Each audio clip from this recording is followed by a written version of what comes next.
Երբ ես զգացել ես, որ քո աշխարհը լռության մեջ փլուզվեց, հենց քո աչքի առաջ։ Նա կարծում էր, թե խաղաղություն է գտնելու, բայց հանդիպեց իր կյանքի ամենադաժան հարվածին։ Երեխան փորում, սիրտը կտոր, նա ընկավ, բայց չկոտրվեց։ Մնա ինձ հետ, որովհետև այս պատմությունը ցավի, քաջության վերածննդի մասին է, որը քեզ կսարսռեցնի։ Եթե այս պատմությունը քեզ հետաքրքրեց, մի մոռացիր բաժանորդագրվել մեր ալիքին, ասա մեզ, թե որ քաղաքից ես դիտում, շարունակելով Երանի Դալմագարդեն Մոլ Արթրի կենտրոնի ավտոկայանատեղին մի վայր էր, որտեղ Մարիամը երբեք չէր պատկերացնի, որ իր կյանքը հավերժ կփոխվի։ Հոկտեմբերի մի սովորական երեքշաբթի էր, Երանյան գարնանը բնորոշ ամպամած երկինք էր, երբ նա ստացավ հաղորդագրությունը, որը ստիպեց նրան տնից դուրս գալ, թե հղիության 7-րդ ամսում էր։ Հաղորդագրությունը Լիլիթից էր, այն կնոջից, ով ավերել էր իր ամուսնությունը Ռուբենի հետ։ Խոսքերը կարծես մանրակրկիտ ընտրված էին, չափազանց քաղաքավարի, ճշմարիտ լինելու համար։ Մարիամ, պետք է խոսենք։ Բոլորից հեռու, չեզոք վայրում։ Կարծում եմ, ժամանակն է, որ քաղաքակիրթ կերպով վերջ դնենք սրան։ Մարիամը 3 անգամ վերընթերցեց հաղորդագրությունը, նախքան պատասխանելը։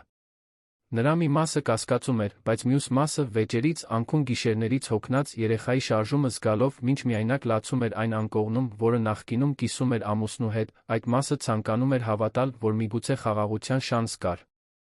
Միգուցե Լիլիթը հասկացել էր, թե որքան կործանարար էր այդ ամենը։ Միգուցե նա ցանկանում էր ներողություն խնդրել։ Միգուցե, պարզապես միգուցե, այդ ամբողջ իրավիճակում մարդկայնության մի փոքր մաս էր մնացել։ Նա հագավ մուգ կապույտ հղիության զգեստ, շագանակագույն մազերը հավաքեց պարզ կոսի մեջ, վերցրեց պայուսակը։ Դուրս գալուց առաջ ձեռքը դրեց փորին, շշնջաց երեխային, որ շուտով տուն կվերադառնան։ Տուն, որը դեռ իրենն էր, համենայն դեպս, պաշտոնապես։ Ռուբենը հեռացել էր 3 շաբաթ առաջ, իր հետ վերցնելով միայն մի քանի հագուստ, թողնելով 7 տարվա ամուսնությունն ու բոլոր խոստումները, որոնք մի օր տվել էին զոհասեղանի առաջ։ Ճանապարհը դեպի Արտրի կենտրոն ավելի երկար էր թվում, քան իրականում էր։ Մարիամը դանդաղ էր վարում, զգալով յուրաքանչյուր անհարթություն, յուրաքանչյուր արգելակում։ Հղիությունը նրա մարմինն ավելի զգայուն, ավելի ծանր, ավելի խոցելի էր դարձրել։ Նա կայանեց ստորգետնյա հատվածում, երկրորդ հարկում, հենց այնտեղ, որտեղ Լիլիթը նշել էր։ Դա ավելի մեկուսացված տարածք էր, հեռու նախընտրելի կայանատեղերից, հեռու հիմնական վերելակներից։ Տեղը գրեթե դատարկ էր։ Միայն մի քանի մեքենա էին ցրված այստեղ ու այնտեղ, լուռ, ինչպես համրվկաներ։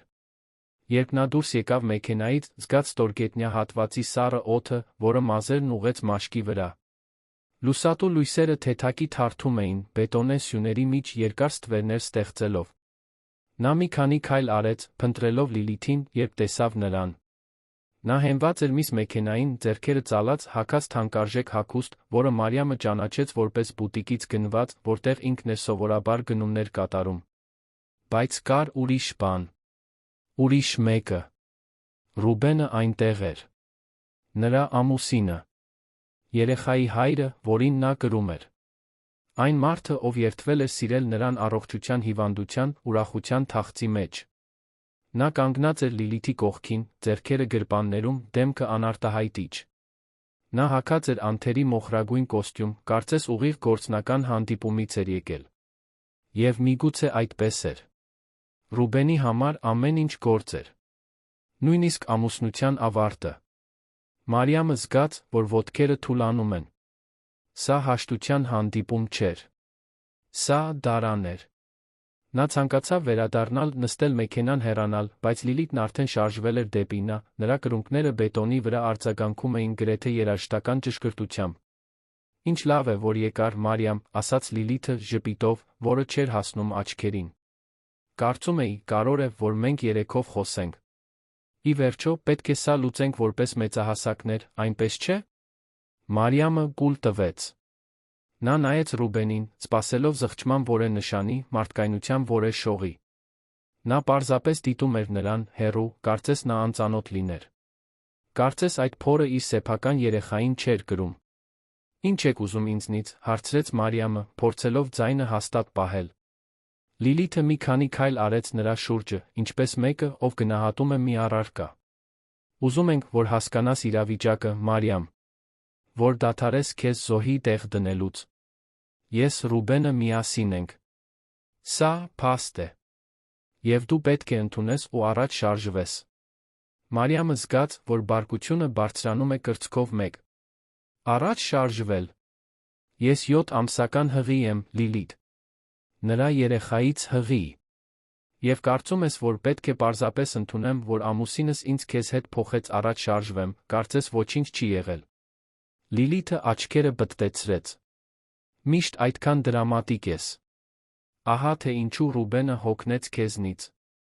Դու թույլ ես, Մարիամ։ Միշտ ես այդպիսին եղել։ Ապրում ես քեզ խղճալի տեսք տալով, անկյուններում լացելով, սպասելով, որ մարդիկ քեզ կխղճան։ Բայց գիտես մի բան։ Ոչ ոք չի խղճում։ Նույնիսկ նա։ Խոսքերը դանակի հարվածի պես էին։ Մարիամը զգաց, որ աչքերը այրվում են, բայց հրաժարվեց նրանց առաջ լացելուց։ Նա չէր տա նրանց այդ բավականությունը։ Նա նորից նայեց Ռուբենին, ով լուռ էր մնում, պարզապես դիտելով։ Ինչպես կարող էր նա կանգնած մնալ այնտեղ, լսել այդ ամենը ոչինչ չասել։ Ինչպես կարող էր նա այդքան դաժան լինել։ Ռուբեն, դու թույլ կտաս, որ նա այսպես խոսի ինձ հետ։ Դու կանգնած կմնաս, մինչ նա ինձ կնվաստացնի։ Նա հոգոց հանեց, կարծես հոգնած լիներ։ Մարիամ, պետք է դադարեցնես այս մելոդրաման։ Լիլիթը ճիշտ է։ Դու միշտ ամեն ինչ չափազանցնում ես։ Միշտ է այդպես եղել։ Ես արդեն որոշումս կայացրել եմ։ Ես բաժանվելու եմ քեզնից։ Պաշտոնապես։ Եվ ուզում եմ, որ դու մինչ շաբաթվա վերջ տնից դուրս գաս։ Մարիամը զգաց, որ հողը ոտքերի տակից անհետանում է։ Տնից դուրս գալ։ Բայց դա իմ տունն էլ է, Ռուբեն։ Ես այնտեղ ապրել եմ 7 տարի։ Ես հղի եմ։ Ուր ես կարծում, որ ես կգնամ։ Դա իմ խնդիրը չէ, ասաց նա այնպիսի սառնությամբ, որը սառեցրեց Մարիամի արյունը։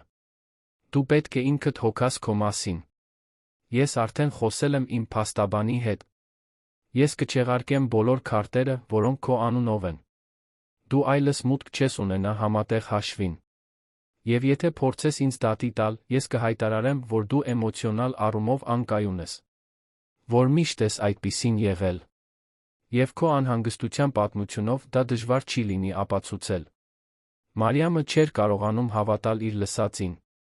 Դա այն մարդը չէր, ում հետ նա ամուսնացել էր։ Դա անծանոթ էր։ Հրեշ, Ռուբենի մաշկով։ Լիլիթը ծիծաղեց։ Ցածր, չար ծիծաղ։ Գիտես, Մարիամ, ես նույնիսկ խղճում եմ քեզ։ Բայց դու պետք է հասկանաս, որ պարտվեցիր։ Ես հաղթեցի։ Եվ դա դժվար չէր։ Ռուբենը միշտ իմն է եղել։ Դու պարզապես ժամանակավոր խոչընդոտ էիր։ Նա ավելի մոտեցավ, այնքան մոտ, որ Մարիամը զգում էր նրա թանկարժեք օծանելիքի բույրը։ Լիլիթը բացեց պայուսակը, հանեց իր հեռախոսը։ Սկսեց նկարներ ցույց տալ։ Նրա Ռուբենի նկարներ։ Ճանապարհորդությունների ժամանակ։ Մտերիմ նկարներ։ Ամուսնության ընթացքում փոխանակված հաղորդագրություններ։ Մինչ Մարիամը հավատում էր, որ նրա հետ կյանք է կառուցում, Ռուբենն արդեն մեկ ուրիշ կյանք էր կառուցում Լիլիթի հետ։ Տեսնում ես սա, ասաց Լիլիթը, մատնացույց անելով մի նկար։ Անցյալ տարի էր։ Ձեր ամուսնության տարեդարձին։ Նա ասաց, որ գործուղման է մեկնել, հիշում ես։ Դե, այո։ Ինձ հետ էր սանում։ Մարիամը զգաց, որ արցունքներն ի վերջո հոսում են։ Ոչ թե տխրությունից, այլ բարկությունից։ Նվաստացումից։ Այնքան խորը ցավից, որ թվում էր, կրծքավանդակը պատռում է։ Նա մի քայլ հետ արեց, թեթակի սայթաքելով։ Լիլիթն օգտվեց պահից, առաջացավ, Մարիամին ուժգնորեն հրելով ուսից։ Դադարեցրու թույլ ձանալը, բղավեց Լիլիթը։ Դու պարզապես մանիպուլյատոր ես։ Խղճալի կին, ով թաքնվում է հղիության հետում ուշադրություն ստանալու համար։ Մարիամը փորձեց հավասարակշռությունը պահել, բայց Լիլիթը նորից հրեց։ Այս անգամ ավելի ուժգնորեն։ Մարիամը զգաց, որ մարմինը տատանվում է։ Ռուբենը շարունակում էր կանգնած մնալ, դիտելով ամեն ինչ, կարծես թատրոնի հանդիսատես լիներ։ Լիլիթը բարձրացրեց ձեռքը, փորձեց Մարիամի դեմքին հարվածել եղունգներով, վտանգավոր կերպով աչքին մոտ ուղղելով։ Մարիամը վերջին վայրկյանին խուսափեց, բայց կորցրեց հավասարակշռությունը։ Ընկավ։ Գետնին հարվածը դաժան էր։ Նա զգաց սուր ցավ կոնքի թի մեջ։ Բայց նրա առաջին բնազդը փորը պաշտպանելն էր։ Նա կծկվեց, ձեռքերով ծածկելով որովայնը, փորձելով մեղմել ցանկացած հարված, որը կարող էր հասնել երեխային։ Արցունքներն այժմ անվերահսկելիորեն հոսում էին։ Նա ընկած էր ավտոկայանատեղի սառը հատակին, մենակ, նվաստացած, ցավի մեջ։ Ռուբենը վերջապես շարժվեց։ Բայց ոչ թե օգնելու նրան։ Նա մոտեցավ, կանգնեց նրա կողքին, վերից նայելով։ Դու վաղը տնից դուրս կգաս, Մարիամ։ Ես մեկին կուղարկեմ քո իրերը վերցնելու։ Եվ եթե փորձես որևէ խնդիր առաջացնել, եթե փորձես ինձ մատնել կամ սկանդալ սարքել, ես կկործանեմ քո հեղինակությունը։ Ես կասեմ, որ դու ես ամեն ինչ կազմակերպել։ Որ դու անկայուն ես։ Որ ինքդ ես քեզ գետնին նետել։ Ո՞ն կհավատան, ըստ քեզ։ Ինձ, հարգված գործարարի, թե՞։ Քեզ, հղի էմոցիոնալ առումով խախտված կնոջ։ Լիլիթը նորից ծիծաղեց։ Նա մի քանի քայլ արեց Մարիամի շուրջը, ով դեռ ընկած էր գետնին, հեռախոսով մի քանի նկար ցույց տվեց։ Տեսնում ես այս զարդերը, ասաց նա, ցուցադրելով ադամանդե վզնոցը։ Ռուբենի նվերն է։ Իսկ այս զգեստը։ Հագել եմ անցյալ ամիս նրա ընկերության գալա ընթրիքին։ Մինչ դու տանն էիր, պաղպաղակ ուտելով հղիությունից բողոքելով, ես նրա կողքին էի բոլոր կարևոր միջոցառումներին։ Մարիամը փակեց աչքերը։ Ֆիզիկական ցավն անտանելի էր, բայց էմոցիոնալ ցավն ավելի վատ էր։ Նա իրեն փոքր, աննշան, մարած էր զգում։ Կարծես այն ամենը, ինչ նա եղել էր, այն ամենը, ինչ նա կառուցել էր, սուտ էր եղել։ Իլյուզիա։ Նա փորձեց վեր կենալ, բայց ուժերը սպառվել էին։ Նա մնաց այնտեղ գետնին, ձեռքը փորին դրած, շշնջալով երեխային, որ ամեն ինչ կարգին է, թե գիտեր, որ ոչինչ էլ կարգին չէ։ Հենց այդ պահին նա լսեց շտապող քայլեր։ Ինչ-որ մեկը վազում էր։ Ծանոթ ձայն բղավեց նրա անունը։ Մարիամ։ Մարիամ, ու ես։ Դա Հենրին էր։ Նրա ավագ եղբայրը։ Նա հայտնվեց բետոնե սյուների արանքից, դեմքը խանգարված։ Հենրին դաշնային քննիչ էր, լուրջ, զուսպ մարդ, ով մանկուց միշտ պաշտպանել էր նրան։ Երբ նա տեսավ Մարիամին գետնին, արյունոտված, դեմքը կապտած, նրա աշխարհը կարծես կանգ առավ։ Նա վազեց դեպի նա, ծնկի իջնելով նրա կողքին։ Ինչ են արել քեզ հետ, հարցրեց նա, ձայնը խեղդված։ Մարիամ, խոսիր ինձ հետ։ Դու լավ ես։ Երեխան լավ է։ Մարիամը փորձեց խոսել, բայց խոսքերը չէին դուրս գալիս։ Հենրին օգնեց նրան դանդաղ նստել, հենելով նրա մեջքը։ Նա հանեց իր բաճկոնը, դրեց նրա ուսերին։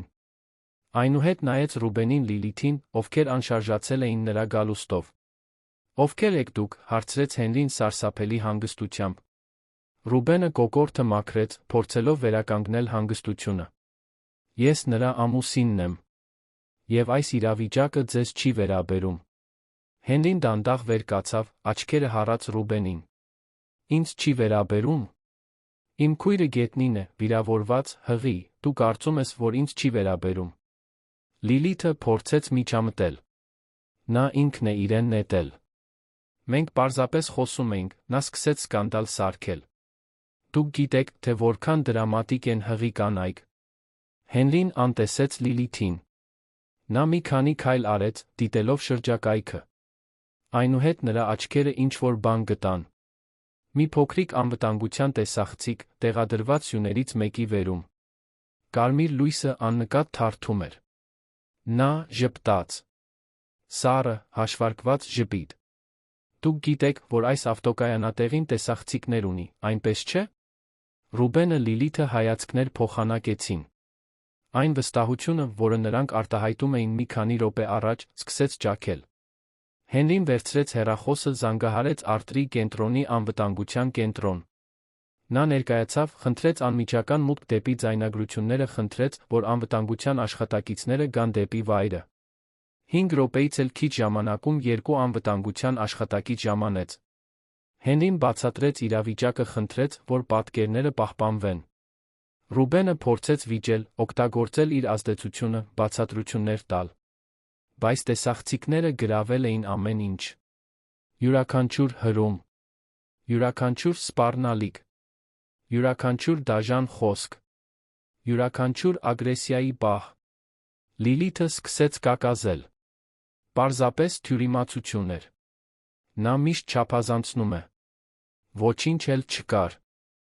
Նա ինքն էր սայթաքել։ Բայց պատկերները չէին ստում։ Եվ Հենրին գիտեր դա։ Նա խնդրեց շտապօգնություն կանչել Մարիամի համար։ Մինչ սպասում էին, նա բռնեց քրոջ ձեռքը շշնջաց, որ ամեն ինչ լավ կլինի։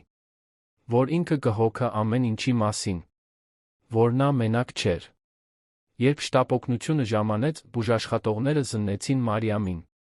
Նա դեմքի վրա քերծվածքներ ուներ, կապտուկներ թիկոնքի վրա, բայց երեխան կարծես լավ էր։ Այնուամենայնիվ, նրան պետք էր տանել հիվանդանոց ավելի մանրամասն հետազոտությունների համար։ Հենրին նրա հետ գնաց շտապօգնության մեքենայով, անընդհատ բռնելով նրա ձեռքը։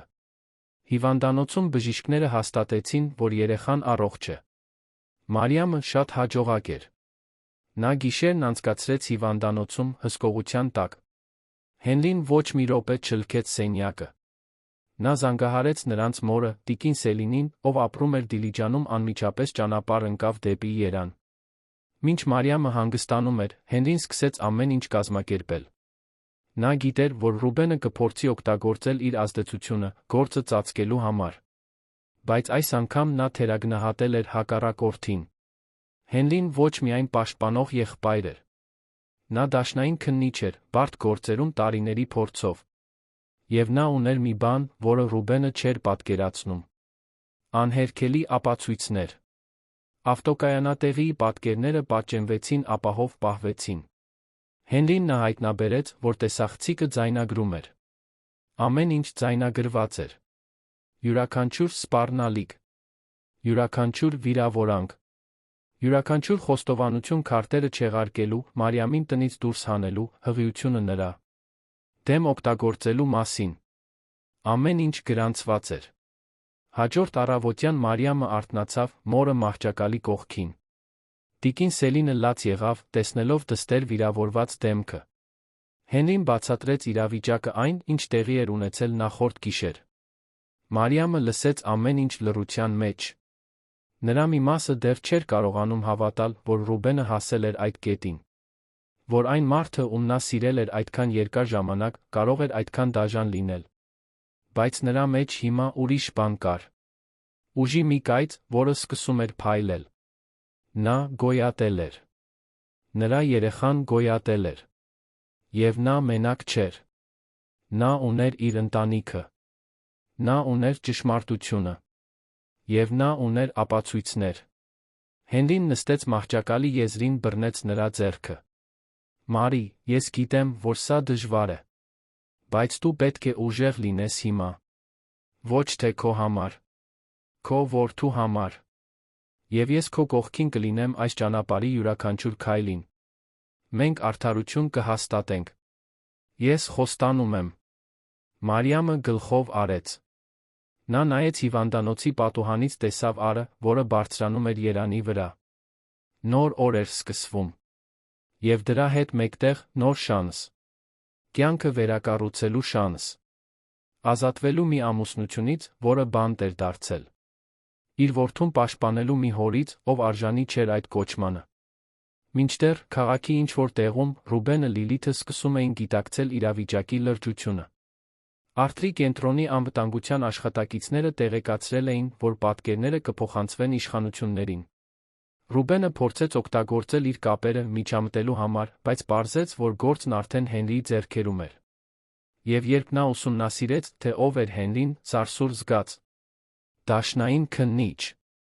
Կորպորատիվ հանցագործությունների խարդախությունների մասնագետ։ Մարդ, ով հեշտությամբ չէր վախենում։ Լիլիթը, իր հերթին, սկսեց խուճապի մատնվել։ Նա չէր պատկերացրել, որ ամեն ինչ կհասներ այս կետին։ Կարծում էր, որ կարող է նվաստացնել Մարիամին անպատիժ մնալ։ Բայց հիմա ապացույցներ կային։ Վկաներ կային։ Հետանքներ կային։ Հիվանդանոց վերադառնալով Մարիամը երեկոյան դուրս գրվեց։ Հենրին նրան տարավ մոր տուն, Դիլիջան։ Նրան պետք էր որոշ ժամանակ հեռու մնալ Երանից։ Հեռու Ռուբենից։ Հեռու Լիլիթից։ հեռու այն ամենից, ինչ տեղի էր ունեցել։ Հաջորդ օրերին Հենրին սկսեց իրավական գործընթացը։ Բողոքը գրանցվեց։ Պատկերները ներկայացվեցին որպես ապացույց։ Եվ պատմությունը սկսեց տարածվել։ Շատ չանցած, մամուլը պարզեց. գործարարը մեղադրվում է հղի կնոջը սիրուհու օգնությամբ ծեծելու մեջ։ Վերնագիրը բոլոր թերթերում էր։ Ռուբենը տեսավ, թե ինչպես իր հեղինակությունը մեկ գիշերում փլուզվեց։ Գործընկերները հեռացան։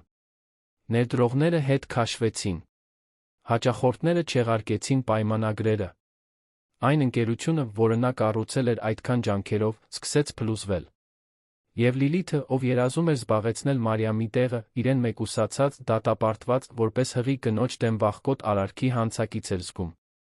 Մարիամը, իր հերթին, սկսում էր այլ ճանապարհ բռնել։ Բուժման ճանապարհ, վերակառուցման, ազատության։ Նա դեռ երկար ճանապարհ ուներ անցնելու։ Բայց առաջին անգամ երկար ժամանակ անց նա զգում էր, որ հույս կար։ Ասա ինձ, ինչ կարծիք ունես այս պատմության մասին, ինչ ես կարծում, թե ինչպես կավարտվի այն։ Տիկին Սելինի տունը Դիլիջանում ապաստան էր, որը Մարիամը հաճախ չէր այցելում այն պահից, երբ ամուսնացել էր Ռուբենի հետ։ Դա պարզ, 3 սենյականոց տուն էր, առջում մի փոքրիկ այգի, որտեղ մայրը վարդեր հասմիկներ էր աճեցնում։ Ծաղիկների բույրը խառնվում էր ծովից եկող աղի օդի հետ, ստեղծելով խաղաղության մթնոլորտ, որը Մարիամը երկար ժամանակ չէր զգացել։ Ավտոկայանատեղիի միջադեպից հետո առաջին օրերին նա դժվարությամբ էր դուրս գալիս սենյակից։ Ժամեր էր անցկացնում պառկած, նայելով առաստաղին, ձեռքը փորին դրած, մեղմորեն խոսելով իր ներսում աճող երեխայի հետ։ Հենրին վերադարձել էր Երան, իրավական գործերով զբաղվելու համար, բայց ամեն օր զանգում էր։ Երբեմն մեկից ավելի անգամ։ Նա ուզում էր համոզվել, որ քույրը լավ է, որ ուտում է, որ հանգստանում է։ Տիկին Սելինը, իր հերթին, ամեն կերպ հոգ էր տանում։ Պատրաստում էր Մարիամի սիրելի ուտեստները, հանգստացնող թեյեր էր սարքում, նստում էր մահճակալի կողքին լուր բռնում նրա ձեռքը, քանի որ երբեմն բառերն անհրաժեշտ չէին։ Հենց այդ լուր կեսօրներից մեկի ժամանակ Մարիամը վերջապես կարողացավ իսկապես լաց լինել։ Ոչ թե զսպված, ամաչկոտ լաց, այլ խորը լաց, որը գալիս էր նրա ներսի այնքան խորը տեղից, որ թվում էր, վերջ չունի։ Տիկին Սելինը պարզապես գրկեց նրան, թույլ տալով դստերը բաց թողնել ամիսների ընթացքում կուտակված ամբողջ ցավը մի ամուսնությունից, որը վերածվել էր ստի։ Երբ դու փոքր էիր, սկսեց տիկին Սելինը մեղմ ձայնով, դու միշտ այդքան ուժեղ էիր։ Հիշում ես, երբ հեծանիվից ընկար ու ամբողջ ծունկդ քերծեցիր։ Դու չլացեցիր։ Վեր կացար, արյունը մաքրեցիր ու նորից սկսեցիր հեծանիվ վարել։ Ես տպավորված էի քո քաջությամբ։ Եվ գիտես մի բան, աղջիկս։ Դու դեռ ունես այդ ուժը քո մեջ։ Այն չի անհետացել։ Պարզապես որոշ ժամանակ թաքնված է եղել։ Մարիամը ձեռքի ափով սրբեց արցունքները։ Ես ինձ ուժեղ չեմ զգում, մայրիկ։ Ինձ կոտրված եմ զգում։ Կարծես այն ամենը, ինչ ես կառուցել եմ վերջին տարիներին, իլյուզիա է եղել։ Տիկին Սելինը հեռացրեց մազերի մի շերտ դստեր դեմքից։ Դա իլյուզիա չէր, Մարի։ Դու իսկապես սիրել ես։ Դու նվիրվել ես։ Դու հավատացել ես։ Խնդիրը դու չէիր։ Նա էր։ Ռուբենը չգիտեր, թե ինչ ուներ։ Եվ հիմա նա դրա համար կվճարի։ Մարիամը գիտեր, որ մայրը ճիշտ է։ Բայց իմանալը ցավը չէր փոքրացնում։ Նա ամբողջ կյանքը Ռուբենի հետ էր պլանավորել։ Երազել էր ընտանիքի, հանգիստ կիրակիների, սիրով լի սեղանի շուրջ ծննդյան տոների մասին։ Եվ հիմա այդ ամենը փլուզվել էր, ինչպես խաղաթղթե տնակ։ Մինչդեռ Երանում Հենրին անխոնջ աշխատում էր։ Նա վարձել էր քաղաքի լավագույն ընտանեկան իրավունքի փաստաբաններից մեկին, դոկտոր Պատրիցիա Մենդեսյանին, 40 անց մի կնոջ, ով հայտնի էր իր կայուն դիրքով երբեք գործ չէր կորցնում, երբ ամուր ապացույցներ կային։ Իսկ այս դեպքում ապացույցներն ավելին էին, քան ամուր։ Դրանք անհերքելի էին։ Պատրիցիան կլինիկական ուշադրությամբ վերլուծեց ավտոկայանատեղիի ձայնագրությունները։ Նա գրառումներ արեց, նշեց ամենակարևոր հատվածները, արտագրեց խոսքերը։ Երբ ավարտեց, նայեց Հենրիին համոզված ասաց. Սա իմ տեսած ամենապարզ դեպքերից մեկն է։ Մենք ունենք ագրեսիա, հարկադրանք, փաստաթղթավորված սպառնալիքներ, ամեն ինչ տեսաձայնագրված է։ Ռուբենը չի կարող դրանից պաշտպանվել։ Հենրին գլխով արեց։ Բայց նա կփորձի։ Նա փող ունի, ազդեցություն ունի։ Կվարձի լավագույն փաստաբաններին կփորձի պղծել իմ քրոջ կերպարը։ Պատրիցիան ժպտաց։ Վստահ ժպիտ։ Թող փորձի։ Ես նախկինում էլ եմ գործ ունեցել հզոր տղամարդկանց հետ։ Եվ միշտ լինում է մի պահ, երբ նրանց ուժը բավարար չէ ճշմարտությունը ծածկելու համար։ Սա այդ պահերից մեկն է։ Նա սկսեց մշակել ռազմավարությունը։ Նախ նրանք դիմեցին Մարիամի համար պաշտպանական միջոցի պահանջով։ Ռուբենին արգելվեց մոտենալ նրան կամ որևէ կերպ կապ հաստատել։ Երկրորդ, նրանք սկսեցին վիճելի ամուսնալուծության գործընթացը, պահանջելով գույքի արդար բաժանում։ Ալիմենտ մոտալուտ երեխայի համար։ Երրորդ, ամենակարևորը, նրանք քաղաքացիական հայց ներկայացրեցին բարոյական ֆիզիկական վնասների համար, օգտագործելով ձայնագրությունները որպես հիմնական ապացույց։ Երբ Ռուբենը ստացավ ծանուցումը, նա իր գրասենյակում էր, Երանի կենտրոնում։ Արտրային շենքը, որտեղ գտնվում էր նրա ներմուծման ընկերության գլխամասային գրասենյակը, տարածաշրջանի ամենաժամանակակիցներից էր։ Հատակից առաստաղ ապակե պատուհաններ, դիզայներական կահույք, քաղաքի համայնապատկերային տեսարան։ Այն ամենը, ինչ նա կառուցել էր տարիների աշխատանքով։ Եվ հիմա այդ ամենը վտանգված էր։ Նա անմիջապես կանչեց իր փաստաբանին։ Դոկտոր Մարո Թավրիզյանը 60 տարեկան, փորձառու մարդ էր, ով նախկինում Ռուբենին դուրս էր բերել որոշ բարդ իրավիճակներից։ Բայց երբ Մարոն կարդաց փաստաթղթերը, դիտեց տեսանյութերը, որոնք գցել էր Մարիամի պաշտպանությունը, նրա արտահայտությունը փոխվեց։ Ռուբեն, սա լուրջ է, ասաց Մարոն լրջությամբ։ Շատ լուրջ։ Դու բոլոր պատկերներում ես, լսելով ագրեսիաները, ուղղակի սպառնալիքներ անելով։ Դու խոսել ես նրա քարտերը չեղարկելու, նրան տնից դուրս հանելու, հղիությունը նրա դեմ օգտագործելու մասին։ Այդ ամենը գրանցված է։ Ռուբենը ձեռքով խփեց սեղանին։ Ես նյարդայնացած էի։ Ես ճիշտ չմտածեցի։ Լիլիթն էր ամեն ինչ սկսել։ Ես պարզապես այնտեղ էի։ Մարոն գլխով արեց։ Այնտեղ լինելը, ոչինչ չանելն արդեն հանցակցություն է, Ռուբեն։ Եվ դու ոչ միայն կանգնած մնացիր։ Դու ուժեղացրիր սպառնալիքները։ Դու հաստատեցիր, որ ամեն ինչ խլելու ես նրանից։ Տեսախցիկների առաջ։ Քո սեփական ձայնով։ Ռուբենը ձեռքով անցկացրեց դեմքին։ Նա թերագնահատել էր Մարիամին։ Կարծել էր, որ նա հեշտ կլինի մանիպուլյացիայի ենթարկելը, որ նա լուր կընդունի ամեն ինչ, վախենալով առանց ոչինչ մնալուց։ Նա չէր հաշվի առել, որ նա կարող էր ունենալ Հենրիի նման եղբայր։ Եվ հաստատ չէր հաշվի առել, որ ամեն ինչ կձայնագրվեր։ Լիլիթը, իր հերթին, խուճապի մեջ էր։ Նա օրական մի քանի անգամ զանգահարում էր Ռուբենին, լաց լինելով, ասելով, որ չի ուզում բանտ նստել, որ վախենում է, թե ինչ կարող է պատահել։ Ռուբենը փորձում էր հանգստացնել նրան, բայց ինքն էլ էր սարսափած։ Նրա ընկերությունն արդեն սկսում էր զգալ սկանդալի հետանքները։ Երկու խոշոր հաճախորդ չեղարկել էին պայմանագրերը։ Մի փոքրամասնության բաժնետեր խնդրել էր դուրս գալ ընկերությունից։ Եվ ամենավատը։ Բիզնեսի մասնագիտացված լրատվամիջոցները սկսում էին լուսաբանել գործը։ Դիլիջանի տանը Մարիամը դանդաղորեն սկսում էր վերականգնել իր ուժերը։ Նա ավելի վաղ էր արթնանում, մոր հետ նախաճաշում էր, մի փոքր քայլում էր թաղամասում։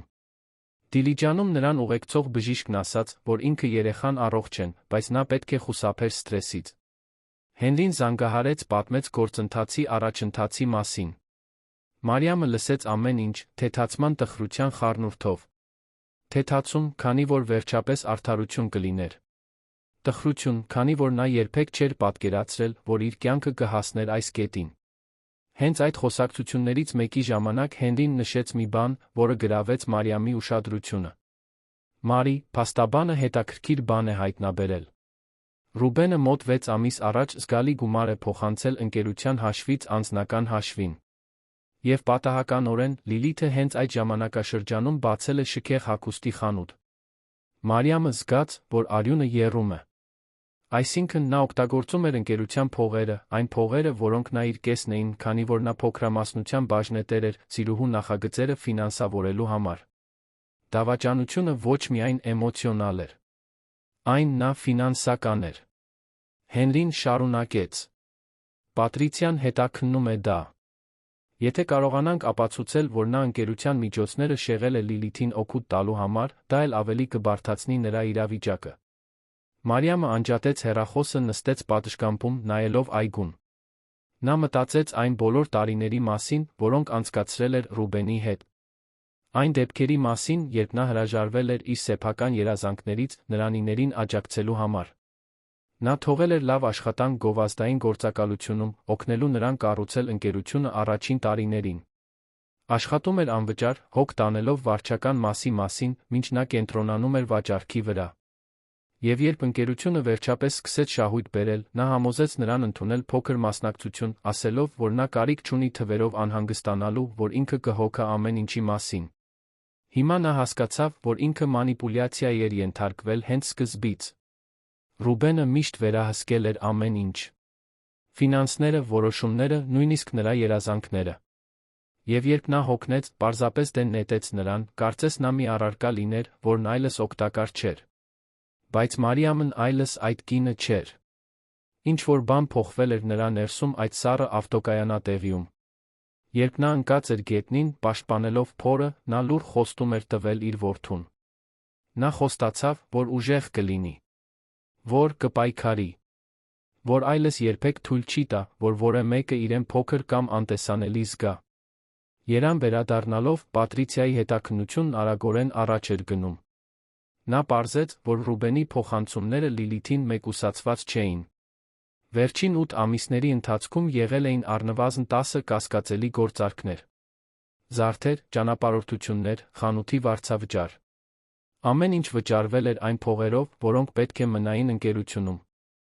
Պատրիցիան հաշվապահական փորձագետի ներգրավեց ընկերության ֆինանսների ամբողջական աուդիտ անցկացնելու համար։ Եվ որքան շատ էին հետաքննում, այնքան շատ անկանոնություններ էին գտնում։ Ռուբենը փորձեց արգելափակել աուդիտը, պնդելով, որ ընկերության գաղտնի տեղեկությունները չեն կարող բացահայտվել։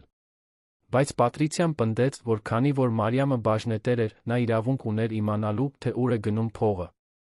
Եվ դատավորը համաձայնեց։ Աուդիտը թույլատրվեց։ Երբ առաջին զեկույցները սկսեցին հայտնվել, պարզ դարձավ, որ Ռուբենը տարիներ շարունակ օգտագործել էր ընկերությունը որպես իր անձնական հաշիվ։ Նա անձնական ծախսերը վճարում էր ընկերության փողերով, շահույթները շեղում էր, հաշիվ ապրանքագրերը թերագնահատում էր։ Աուդիտը բացահայտեց շատ ավելի մեծ սխեմա, քան Պատրիցիան ի սկզբանե պատկերացրել էր։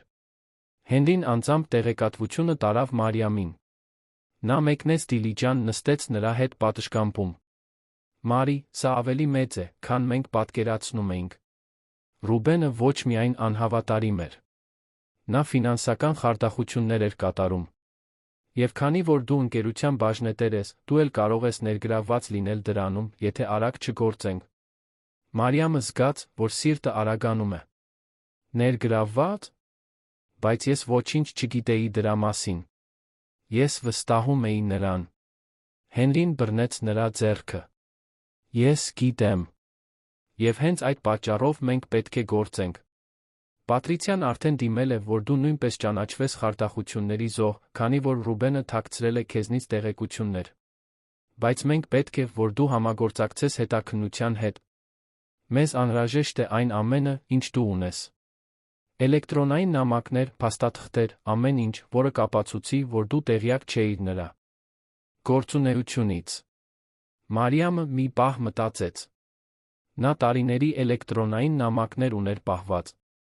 Խոսակցություններ, որտեղ Ռուբենն ասում էր, որ նա կարիք չունի անհանգստանալու ընկերության մանրամասների մասին։ Փաստաթղթեր, որոնք նա խնդրում էր ստորագրել, առանց բացատրելու, թե ինչ էին դրանք։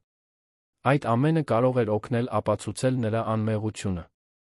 Ես կօգնեմ, ասաց նա վճռականությամբ։ Ես կտամ այն ամենը, ինչ ձեզ անհրաժեշտ է։ Ռուբենը չափազանց երկար է ինձ խաբել։ Ես թույլ չեմ տա, որ նա կործանի իմ կյանքը, ինձ էլ իր հետ տանի։ Հենրին ժպտաց։ Սա է այն Մարին, ում ես ճանաչում եմ։ Ուժեղ, վճռական, քաջ։ Հաջորդ շաբաթներին Մարիամը Պատրիցիայի Հենրիի հետ աշխատեց, բոլոր ապացույցները հավաքելու համար։ Նա վերանայեց տարիների էլեկտրոնային նամակներ, ստորագրված փաստաթղթեր, ձայնագրված խոսակցություններ։ Գլուխկոտրուկի յուրաքանչյուր կտոր օգնում էր Ռուբենի դեմ ավելի ուժեղ գործ կառուցել։ Մինչդեռ Ռուբենի վիճակը վատանում էր։ Հարկային ծառայությունը տեղեկացվել էր անկանոնությունների մասին, սկսել էր իր սեփական հետաքննությունը։ Նրա գործընկերները, պարզելով, թե ինչ էր արել նա, դիմեցին իրենց փաստաբաններին, սկսեցին հեռանալ նրանից։ Ընկերությունը, որը Ռուբենը կառուցել էր, փլուզվում էր։ Եվ նա ոչ ոքի չուներ մեղադրելու, բացի իրենից։ Լիլիթը փորձեց հեռանալ, պնդելով, որ չգիտեր, թե որտեղից էր գալիս այն գումարը, որը Ռուբենը ծախսում էր իր վրա։ Բայց ապացույցները հակառակն էին ցույց տալիս։ Նրանց միջ հաղորդագրություններ կային, որտեղ քննարկում էին փոխանցումների գումարները։ Էլեկտրոնային նամակներ կային, որտեղ Ռուբենը մանրամասնում էր, թե ինչպես էր շեղում գումարը, առանց գործընկերների նկատելու։ Լիլիթը մինչ պարանոց ներգրավված էր։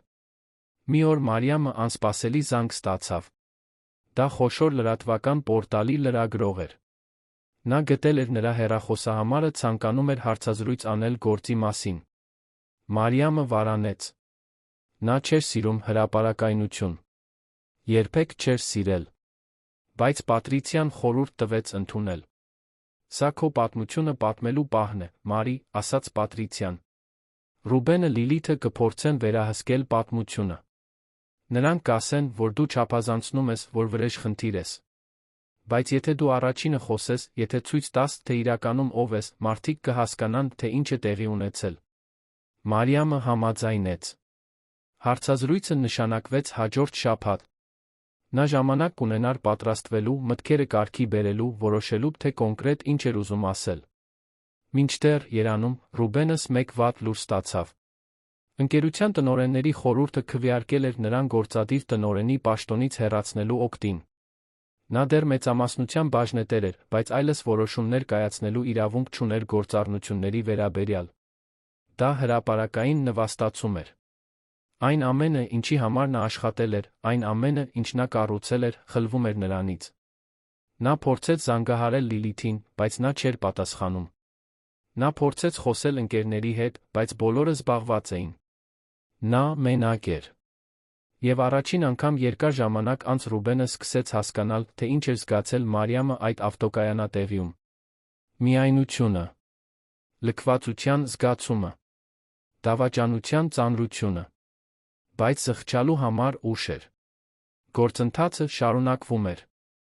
Ապացույցները կուտակվում էին։ Եվ արդարությունը դանդաղ, բայց կայուն, սկսում էր իր գործը։ Մարիամը իր հերթին օրեցօր ուժեղանում էր։ Նա սկսել էր հղիների համար յոգայով զբաղվել, բժշկի խորհրդով։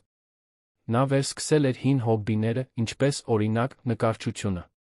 Եվ ամենակարևորը, նա վերականգնել էր կապը հին ընկերուհիների հետ, ում հետ կորցրել էր կապը Ռուբենի հետ ամուսնության ընթացքում։ Նա միշտ խանդոտ, վերահսկող էր եղել, աստիճանաբար Մարիամին մեկուսացրել էր բոլորից, ում նա սիրում էր։ Բայց հիմա նա վերակառուցում էր այդ կամուրջները։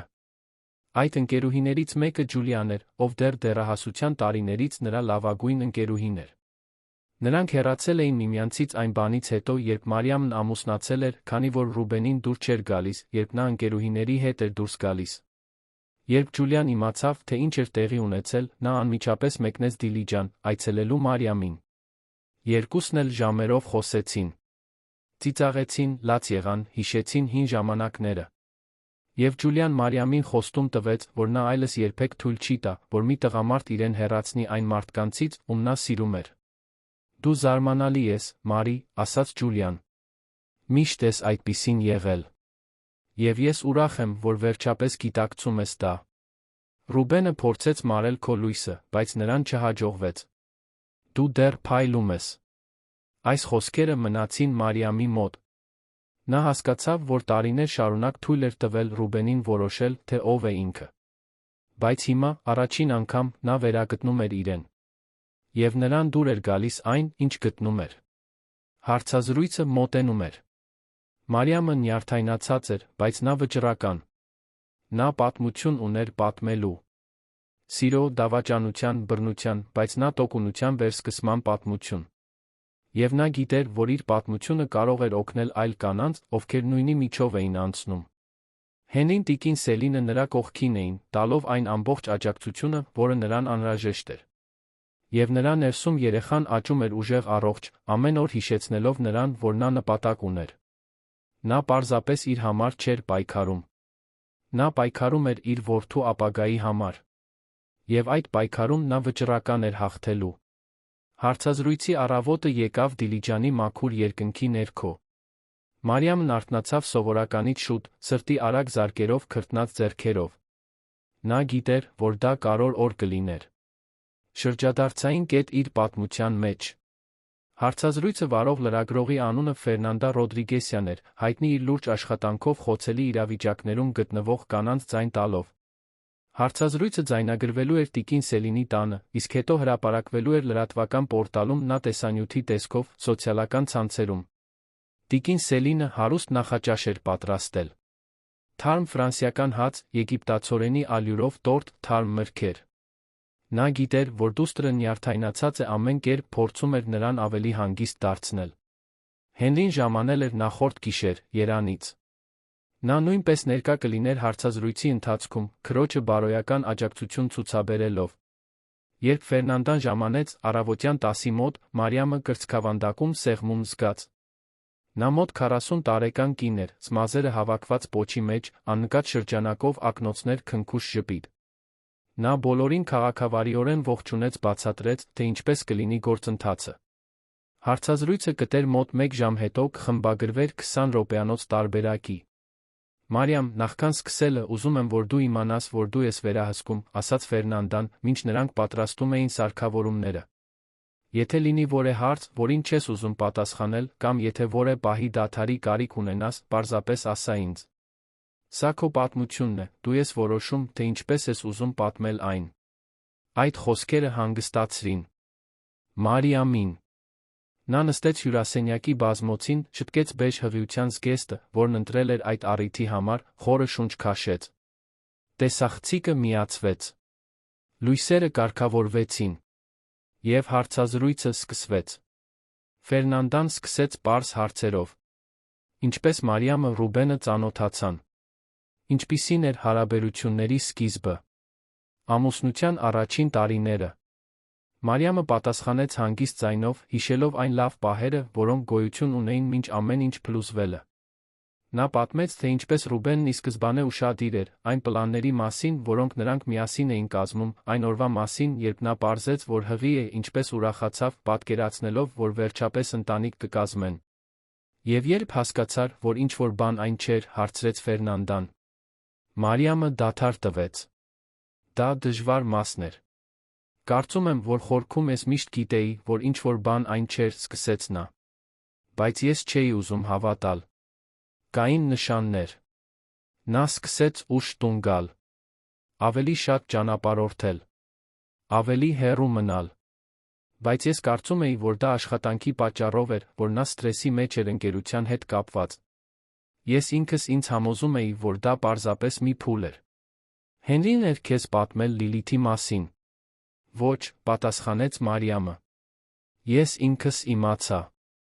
Նրա հեռախոսում հաղորդագրություններ գտա։ Նա այն թողել էր բացված սեղանին։ Եվ այնտեղ էին բոլոր ապացույցները։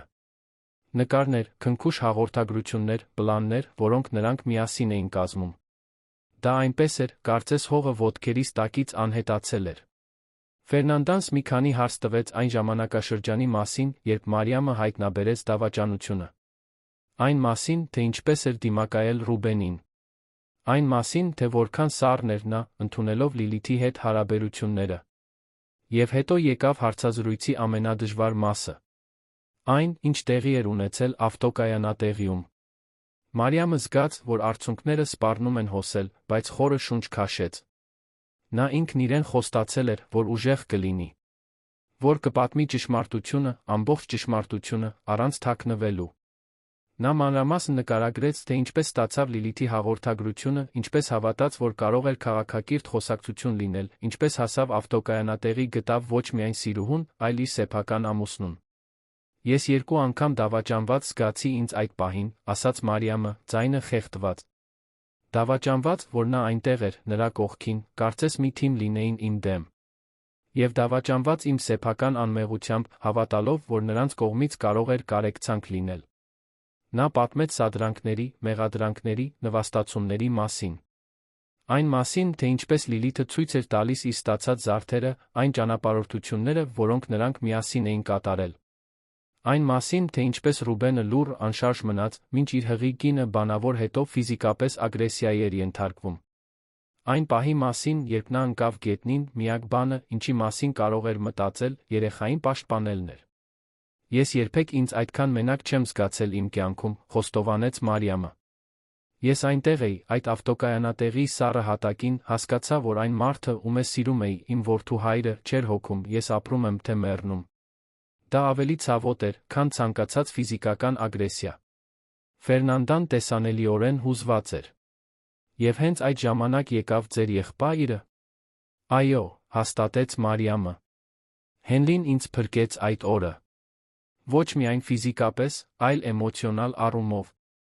Նա ցույց տվեց ինձ, որ ես մենակ չեմ։ Որ կան մարդիկ, ովքեր հոգ են տանում իմ մասին։ Որ իմ կյանքը արժեք ունի։ Հարցազրույցը շարունակվեց մի քանի րոպե։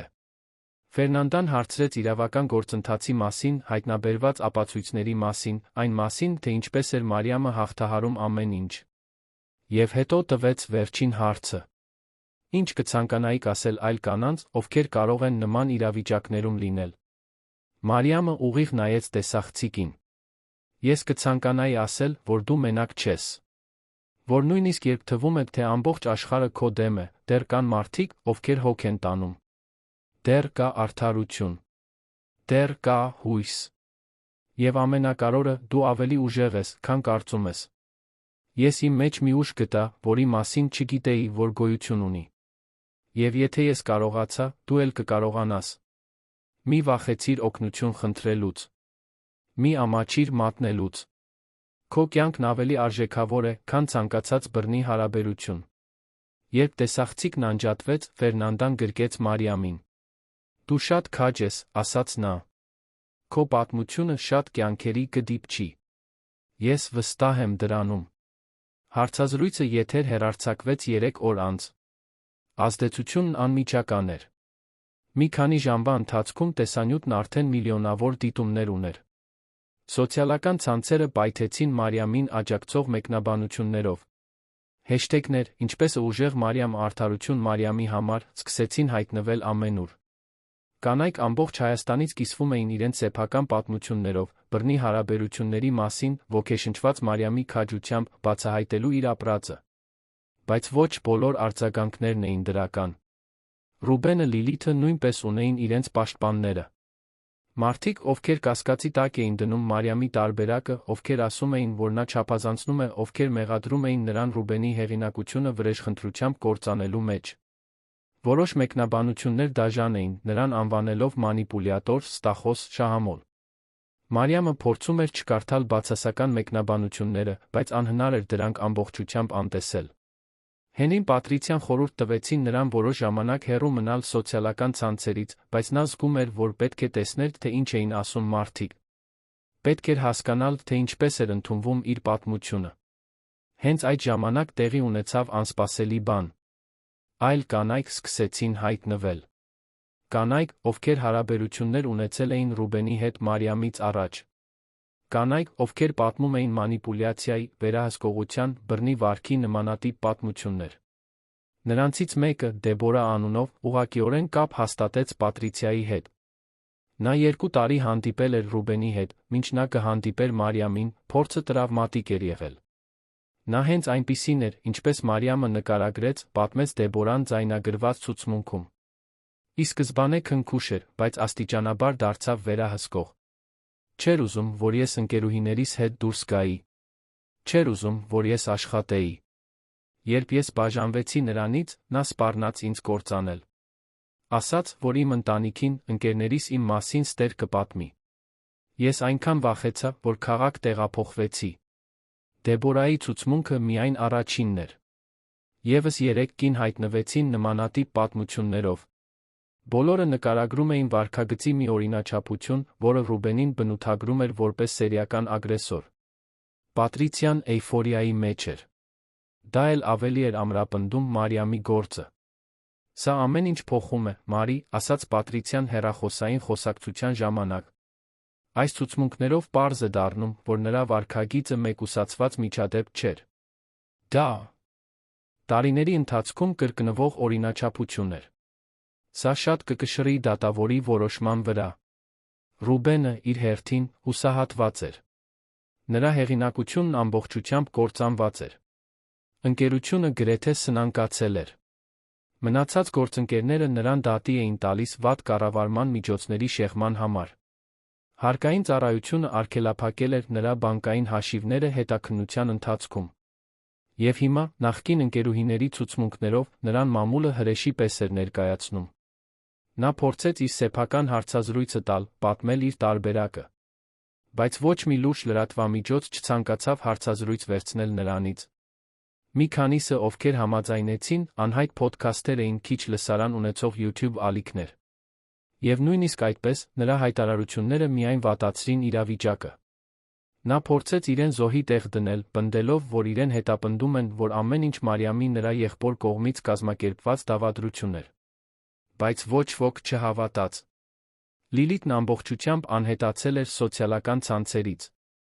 Նրա հագուստի խանութը փակվել էր։ Նա տեղափոխվել էր Գեղարքունիքի մարզի մի գյուղ, փորձելով վերսկսել կյանքը հեռու ուշադրությունից։ Բայց նույնիսկ այնտեղ մարդիկ ճանաչում էին նրան։ Ինտերնետը չի մոռանում։ Եվ այն, ինչ նա արել էր հղի կնոջ հետ, մի բան էր, որը մարդիկ հեշտությամբ չէին ներում։ Մինչդեռ, Մարիամը պատրաստվում էր երեխայի ծնունդին։ Նա հղիության 8-րդ ամսում էր, բժիշկներն ասացին, որ ամեն ինչ կարգին է։ Երեխան առողջ էր, ուժեղ։ Նա որոշել էր, որ տղա կլինի, արդեն ընտրել էր անունը՝ Գաբրիել։ Անուն, որը նշանակում էր Աստծո մարդ, մարգարե։ Նա զգում էր, որ իր որդին հենց այդպիսին կլինի։ Նոր փուլի մարգարե իր կյանքում։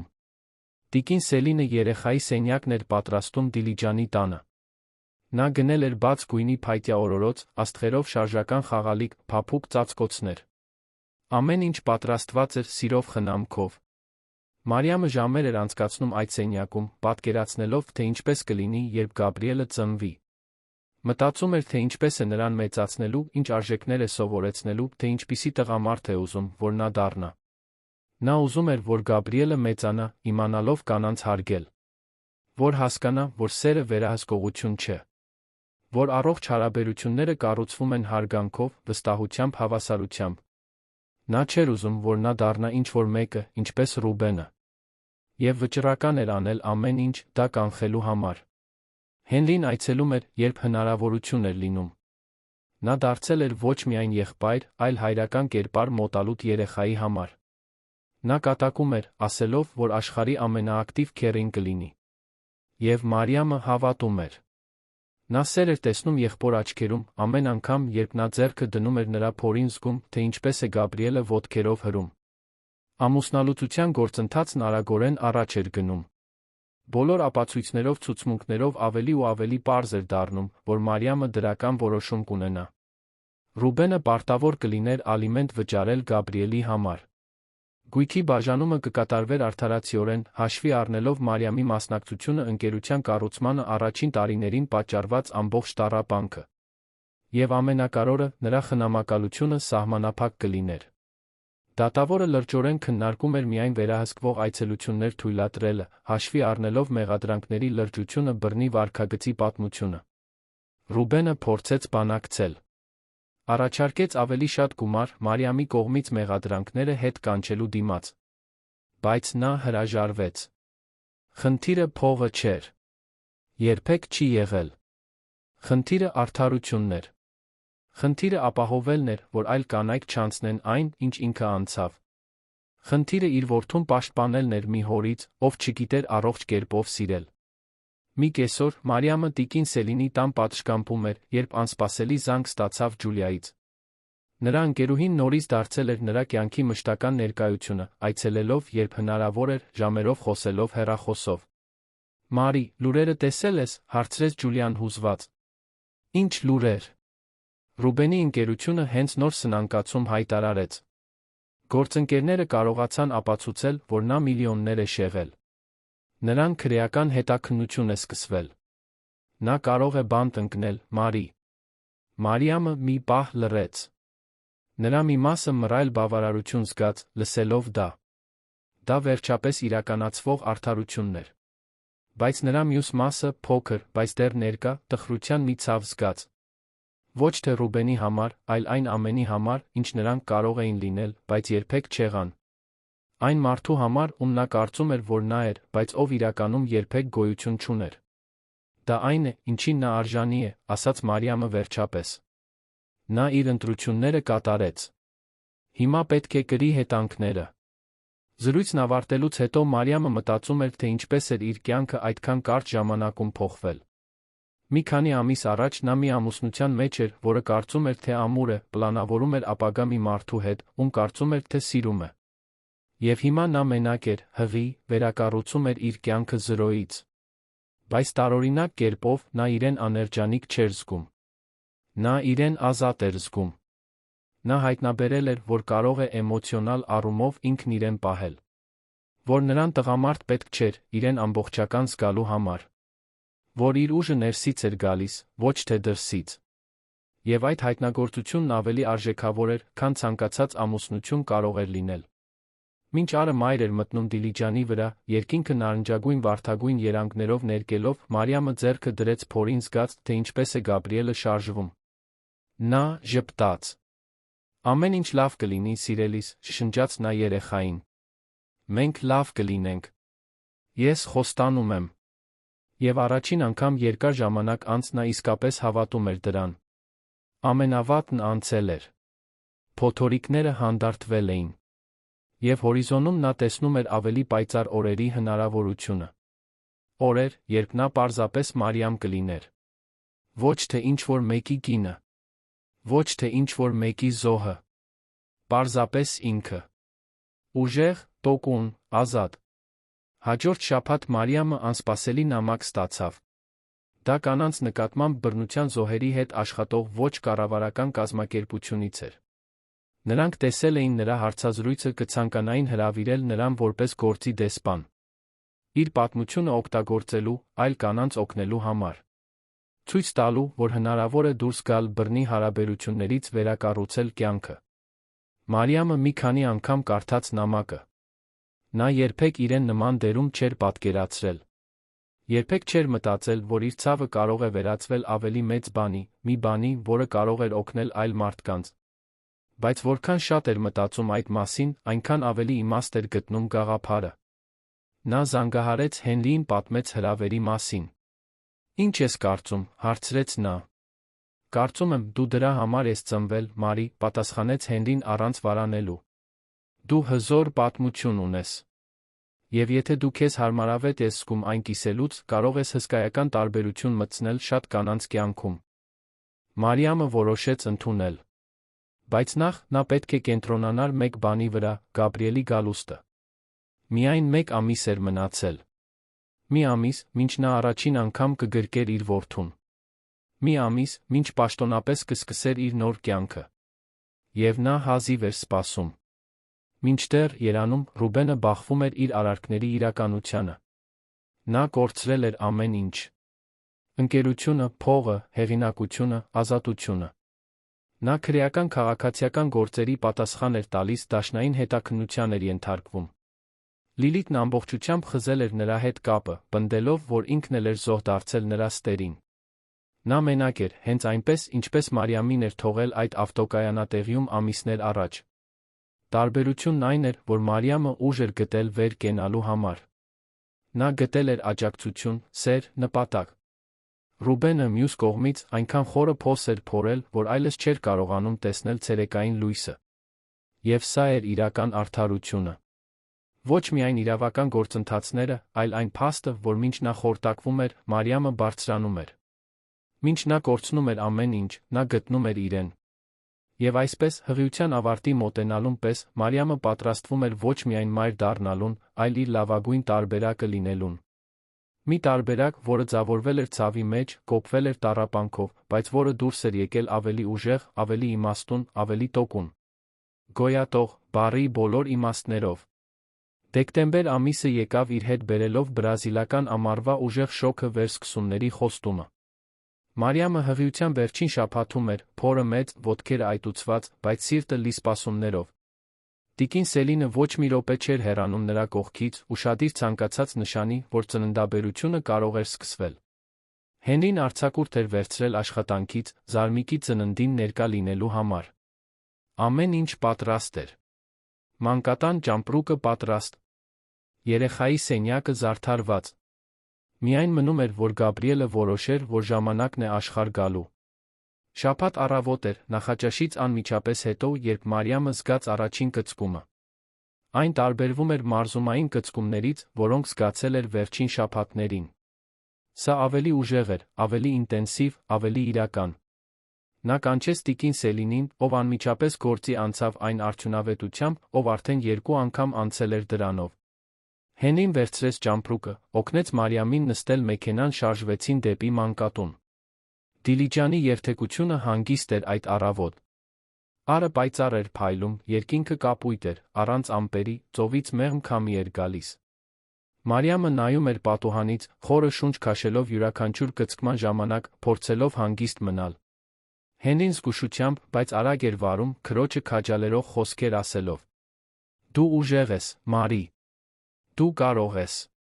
Շուտով Գաբրիելին քո գրկում կպահես»։ Երբ նրանք հասան մանկատուն, Մարիամին անմիջապես տարան նախածննդյան սենյակ։ Բժիշկները զննեցին նրան, հաստատեցին, որ այո, ժամանակն է։ Լայնացումը լավ էր առաջանում։ Մի քանի ժամից Գաբրիելը այնտեղ կլիներ։ Տիկին Սելինը բռնեց դստեր ձեռքը ամբողջ գործընթացի ընթացքում, սրբելով նրա քրտինքը, շշնջալով ուժի սիրո խոսքեր։ Հենրին մնաց դրսում, միջանցքում անընդհատ քայլելով, նյարդայնացած, կարծես ինքը լիներ հայրը։ Ծննդաբերությունը երկար էր։ Ցավոտ։ Հյուծող։ Բայց Մարիամը վճռական էր։ Յուրաքանչյուր կծկում հիշեցում էր, որ նա շուտով կհանդիպի իր որդուն։ Ցավի յուրաքանչյուր պահ նրան մոտեցնում էր իր կյանքի ամենամեծ սիրուն։ Եվ երբ վերջապես, գրեթե 10 ժամից հետո, նա լսեց Գաբրիելի առաջին լացը, ամեն ինչ արժեր։ Նա կատարյալ էր։ Փոքրիկ, վարդագույն, մուգ մազերով աչքերով, որոնք դեռ փորձում էին հարմարվել աշխարհի լույսին։ Երբ բուժքույրը Գաբրիելին դրեց Մարիամի գրկում, նա այնքան ուժեղ սիրո ալիք զգաց, որ արցունքները ազատորեն հոսեցին նրա դեմքով։ Սա նրա որդին էր։ Նրա կյանքի իմաստը։ Նրա ուժը։ Նրա ապագան։ Ողջույն սիրելիս, շշնջաց Մարիամը, նրբորեն շոշափելով երեխայի դեմքը։ Ես քո մայրն եմ։ Եվ ես քեզ հավերժ կսիրեմ։ Տիկին Սելինը լաց էր լինում հուզմունքից մահճակալի կողքին։ Հենրին կանչեցին Զարմիկին տեսնելու համար, երբ նա մտավ սենյակ, տեսավ այդ տեսարանը, սիրտը սեղմվեց։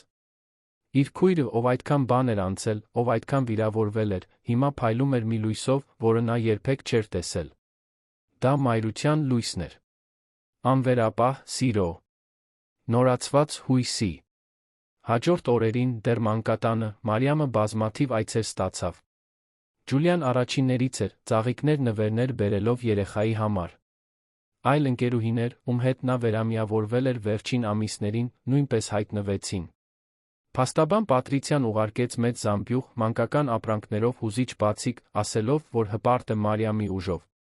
Նույնիսկ Ֆերնանդան, այն լրագրողը, ով հարցազրույց էր վերցրել, այցելեց նրան Գաբրիելի համար անհատականացված լուսանկարների ալբոմ բերելով։ Բայց կար մեկ մարդ, ով չհայտնվեց։ Ռուբենը։ Նա չզանգեց, հաղորդագրություն չուղարկեց, որը հետաքրքրություն չցուցաբերեց որդուն ճանաչելու համար։ Պատրիցիան տեղեկացրել էր ծննդի մասին, օրենքով պահանջվող կարգով, բայց նա պարզապես անտեսեց։ Մարիամի համար դա միաժամանակ ցավոտ էր ազատագրող։ Ցավոտ, որովհետև Գաբրիելը արժանի էր ունենալ ներկա հայր։ Ազատագրող, որովհետև նա ստիպված չէր լինի գործ ունենալ Ռուբենի հետ այդքան հատուկ պահին։ Երբ նա դուրս գրվեց, Մարիամը Գաբրիելին տարավ տիկին Սելինի տուն։ Սենյակը կատարյալ էր, զարդարված աշխարհի ամբողջ քնքշանքով։ Առաջին օրերին նա հազիվ էր քնում, արթնանալով երեխայի յուրաքանչյուր փոքրիկ ձայնից, համոզվելու համար, որ նա լավ է։ Տիկին Սելինը ամեն ինչում օգնում էր նրան, սովորեցնելով այն գաղտնիքները, որոնք միայն տատիկներն են իմանում, ինչպես հանգստացնել լացող երեխային, ինչպես ճիշտ կերակրել, ինչպես լողացնել առանց վախի։ Հենրին դարձավ ամենանվիրված քեռին, որին կարելի էր պատկերացնել։ Նա գալիս էր ամեն հանգստյան օրերին, ժամերով պահում էր Գաբրիելին, երգելով կոտրված օրորոցայիններ, որոնք Մարիամին ծիծաղեցնում էին։ Նա գնում էր հագուստներ, խաղալիքներ, մանկական գրքեր։ Նա վճռական էր լինել դրական տղամարդկային ներկայություն Զարմիկի կյանքում, մի կերպար, որը կփոխհատուցեր հոր բացակայությունը։ Մինչդեռ, Երանում, Ռուբենի կյանքը շարունակում էր փլուզվել։ Միջոցների շեղման հարկային խարդախության համար քրեական գործը առաջ էր գնում։ Նրա փաստաբանները փորձում էին համաձայնություններ բանակցել, բայց հարկային ծառայությունը անդրդվելի էր։ Ապացույցները չափազանց ամուր էին։ Նա ստիպված կլիներ պատասխանել իր կատարած հանցագործությունների համար։ Բանտարկության հնարավորությունն իրական էր ավելի ու ավելի մոտ։ Լիլիթը փորձել էր ամբողջությամբ հեռանալ իրավիճակից, բայց նա նույնպես հետաքննվում էր հանցակցության համար։ Այն գումարը, որը Ռուբենն օգտագործել էր նրա խանութը բացելու համար, համարվում էր հանցագործության արդյունք։ Նա կարող էր կորցնել ամեն ինչ դեռ ենթարկվել դատական պատասխանատվության։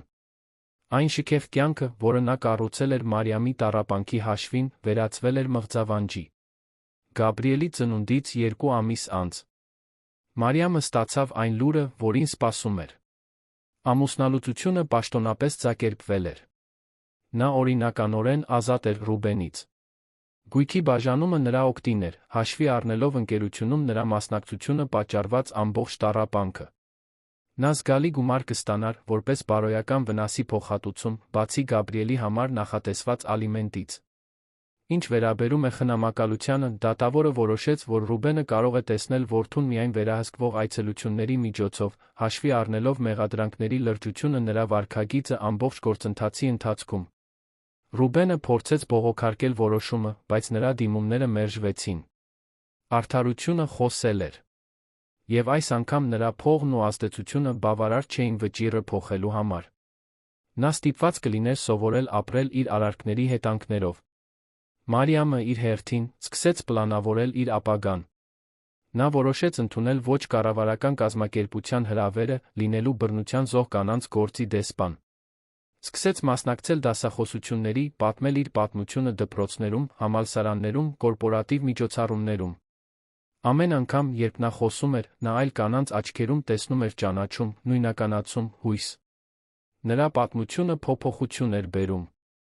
Այն կյանքեր էր փրկում։ Ամենահիշարժան դասախոսություններից մեկը տեղի ունեցավ Երանի մի համալսարանում։ Լսարանում ավելի քան 300 մարդ կար։ Մարիամը բեմ բարձրացավ Գաբրիելին գրկած, ով արդեն 4 ամսական էր, գեր ու ժպտերես։ Նա պատմեց իր պատմությունը սկզբից մինչ վերջ։ Մանրամասներ չխնայեց։ Խոսեց դավաճանության, նվաստացման, իր կրած բռնության մասին։ Բայց նա խոսեց այն ուժի մասին, որը գտել էր։ Այն մասին, թե որքան կարոր է մատնելը։ Այն մասին, թե ինչպես է հնարավոր վերակառուցել կյանքը, նույնիսկ երբ ամեն ինչ կորած է թվում։ Երբ նա ավարտեց, լսարանը ոտքի կանգնեց, մի քանի րոպե տող ծափահարություններով։ Մարիամն աչքերում արցունքներ ուներ։ Մի քանի կանայք մոտեցան հետո պատմելու իրենց սեփական պատմությունները, շնորհակալություն հայտնելու նրան, խոսելու համար, քաջություն ունենալու համար։ Ոմանք ասացին, որ Մարիամի պատմությունը ոգեշնչել է իրենց թողնել բռնի հարաբերությունները։ Մյուսներն ասացին, որ վերջապես ուժ են գտել մատնելու ագրեսորներին։ Հենց այդ պահին Մարիամը հասկացավ, որ այն ամբողջ տառապանքը, որն անցել էր, ավելի մեծ նպատակ ուներ։ Նա այդ ամենն իզուր չէր ապրել։ Նրա ցավը վերածվում էր բուժման այլ մարդկանց համար։ Եվ դա նոր իմաստ էր տալիս ամեն ինչին։ Հենրին այդ օրը լսարանում էր, երբ նա տեսավ, թե ինչպես է քույրը ծափահարվում, հսկայական հպարտություն զգաց։ Նա դարձել էր լիովին այլ կին, քան այն, ում նա գտել էր ավտոկայանատեղիում ընկած ամիսներ առաջ։ Նա վերածվել էր լռեցվածների ձայնի, խավարում գտնվողների համար լույսի, կենդանի ապացույցի, որ հնարավոր է գոյատել բարգավաճել տրավմայից հետո։ Ամիսների ընթացքում Մարիամի կյանքը նոր առօրյա ձեռք բերեց։ Նա մոր տնից տեղափոխվեց մի փոքր, բայց հարմարավետ բնակարան Դիլիջանում, լողափի մոտ։ Դա ամբողջական վերսկսում էր։ Մի տարածք, որը միայն իրենն էր Գաբրիելինը։ Մի վայր, առանց վատ հիշողությունների, առանց անցյալի ուրվականների։ Միայն ապագա։ Նա սկսեց աշխատել որպես հաղորդակցության խորհրդատու ոչ կառավարական կազմակերպությունների համար, օգտագործելով իր նախկին փորձը գովազդի ոլորտում։ Աշխատանքը ճկուն էր, թույլ տալով նրան հոգ տանել Գաբրիելի մասին դեռ ֆինանսապես նպաստել նրանց կենսապահովմանը։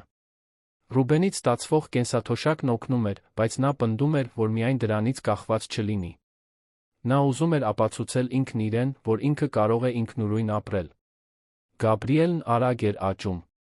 6 ամսականում նա արդեն ինքնուրույն նստում էր, վարակիչ ծիծաղ էր տալիս, իր ժպիտով լուսավորում էր ցանկացած միջավայր։ Նա էր Մարիամի ամեն օր արթնանալու պատճառը, պայքարելու ցանկությամբ։ Երբ նա նայում էր որդուն, նա տեսնում էր ոչ միայն երեխա, այլ խոստում։ Ավելի լավ ապագայի խոստում։ Մի սիրո, որը չի վնասում։ Առողջ հարգալից հարաբերությունների։ Մի օր Մարիամը անսպասելի նամակ ստացավ։ Դա հրատարակչությունից էր։ Նրանք հետել էին նրա պատմությանը լրատվամիջոցներում, ուզում էին առաջարկել նրան գիրք գրել։ Մի գիրք, պատմելով նրա ճանապարհորդությունը ամուսնությունից մինչ վերածնունդ։ Մի գիրք, որը կարող էր ոգեշնչել, օգնել հազարավոր կանանց ամբողջ Հայաստանում։ Մարիամը շոկի մեջ էր։ Նա երբեք չէր մտածել գիրք գրելու մասին։ Բայց որքան շատ էր մտածում գաղափարի մասին, այնքան ավելի իմաստ էր գտնում։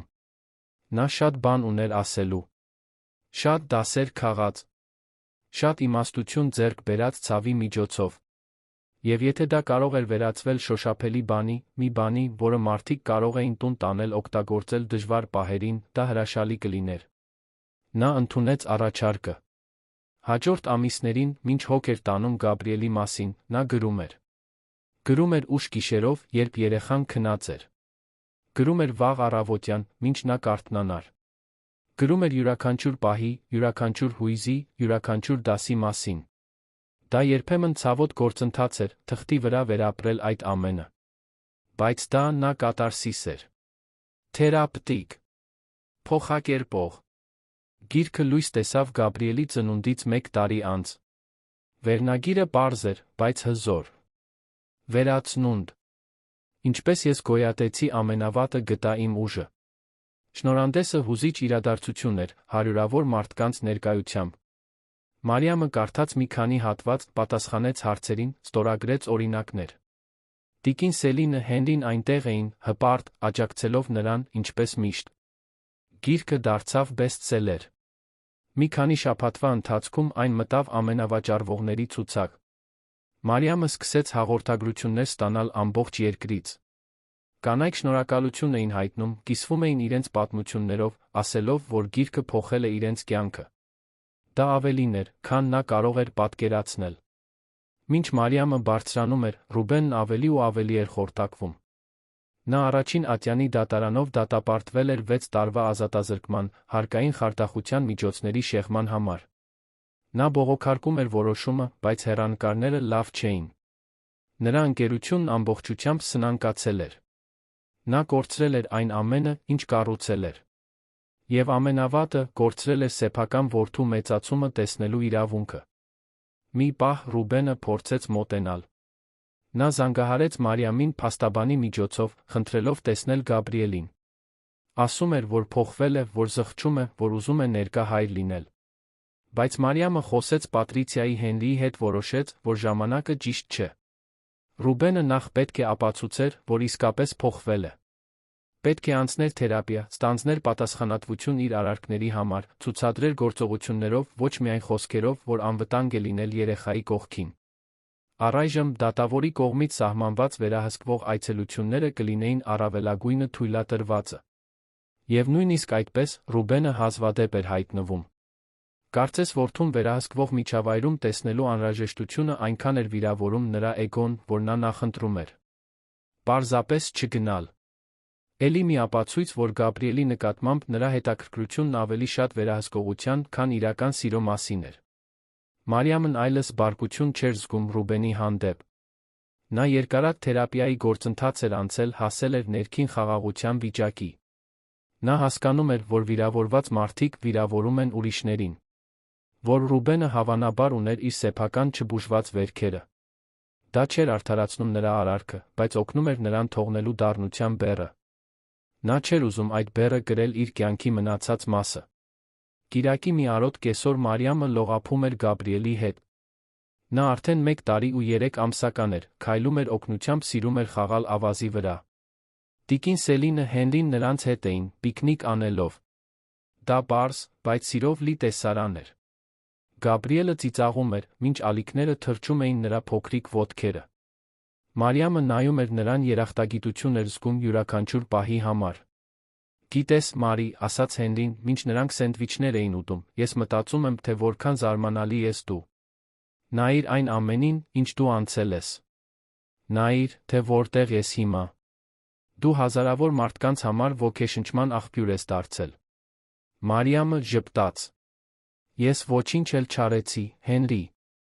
Պարզապես գոյատեցի։ Պարզապես ընտրեցի թույլ չտալ, որ տեղի ունեցածը սահմանի, թե ով եմ ես։ Բայց հենց դա է զարմանալին, պատասխանեց նա։ Շատ մարդիկ անցնում են տրավմաներով, հավերժ մնում դրանց մեջ։ Դու օգտագործեցիր քոնը աճելու, այլ մարդկանց օգնելու համար։ Դա շատ հատուկ է։ Տիկին Սելինը արցունք սրբեց։ Ես միշտ գիտեի, որ դու ուժեղ ես, աղջիկս։ Ման կուլց։ Բայց դու գերազանցեցիր նույնիսկ իմ սպասումները։ Ես այնքան հպարտ եմ քեզնով։ Մարիամը գրկեց մորը։ Ես չէի կարողանա առանց ձեզ երկուսի։ Դուք իմ ապահով նավահանգիստն էիք, երբ կարծում էի, որ խեղդվելու եմ։ Դուք ինձ հիշեցրիք, թե իրականում ով եմ ես, երբ մոռացել էի։ Այդ պահին, երբ Արը մայր էր մտնում ծովի վրա, երբ Գաբրիելը խաղում էր ավազի վրա, երբ իր ընտանիքը շուրջն էր, Մարիամը զգաց, որ վերջապես հասել է այն վայրը, որտեղ միշտ պետք է լիներ։ Դա կատարյալ վայր չէր։ Դեռ կային մարտահրավերներ, դեռ կային դժվար օրեր։ Բայց դա խաղաղության վայր էր։ Սիրո, ազատության։ Նա նայեց հորիզոնին, մտածեց այն բոլոր կանանց մասին, ովքեր դեռ թակարդում էին բռնի հարաբերությունների մեջ։ Ովքեր դեռ ապրում էին վախով։ Ովքեր դեռ հավատում էին, որ ընտրություն չունեն։ Եվ լուր խոստում տվեց շարունակել պայքարել նրանց համար։ Շարունակել պատմել իր պատմությունը։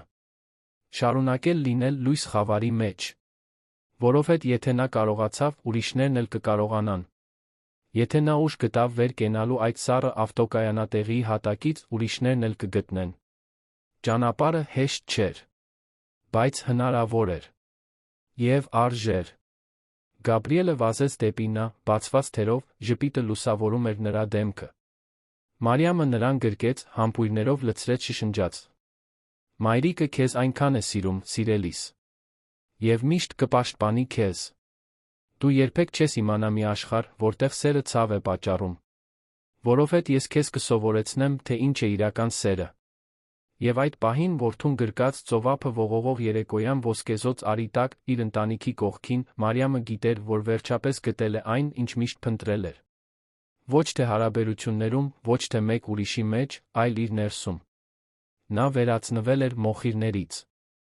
Նա դարձել էր փյունիկ։ Եվ հիմա թռչում էր ազատ, ավելի ուժեղ, քան երբե։ Հաջորդ տարիները էլ ավելի շատ փոփոխություններ բերեցին։ Մարիամի գիրքը դարձավ դասական, հաղթահարման ընտանեկան բռնության թեմայով։ Այն թարգմանվեց այլ լեզուներով։ Նրան հրավիրեցին միջազգային դասախոսություններ կարդալու։ Գաբրիելը մեծացավ սիրով շրջապատված, դառնալով քնքուշ, հարգալից, կարեկցանքով լի տղա։ Հենց այնպիսի մարդ, ինչպիսին աշխարհին պետք էր։ Հենրին ամուսնացավ մի հրաշալի կնոջ հետ, ով Գաբրիելին սիրում էր, կարծես իր սեփական զարմիկը լիներ։ Տիկին Սելինը շարունակեց մնալ աշխարհի ամենանվիրված տատիկը, միշտ ներկա, միշտ սիրող։ Եվ Մարիամը նորից գտավ սերը, այս անգամ մի մարդու հետ, ով հարգում էր նրան, ով հիանում էր նրանով, ով հասկանում էր նրա արժեքը։ Մի մարդ, ով նրա ուժը սպառնալիք չէր համարում, այլ ոգեշնչում։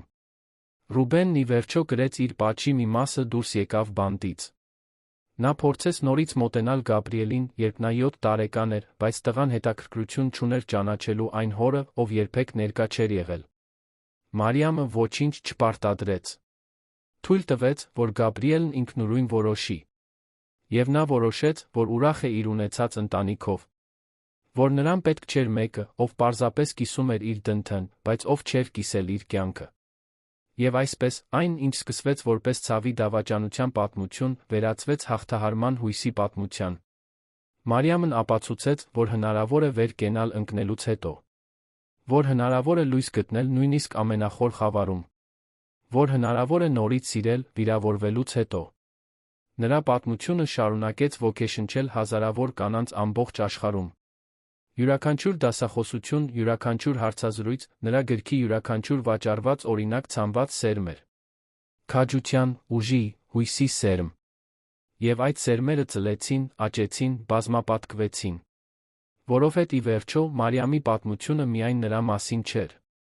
Այն բոլոր կանանց մասին էր, ովքեր երբել լռեցվել են, նվազեցվել, ագրեսիայի են ենթարկվել։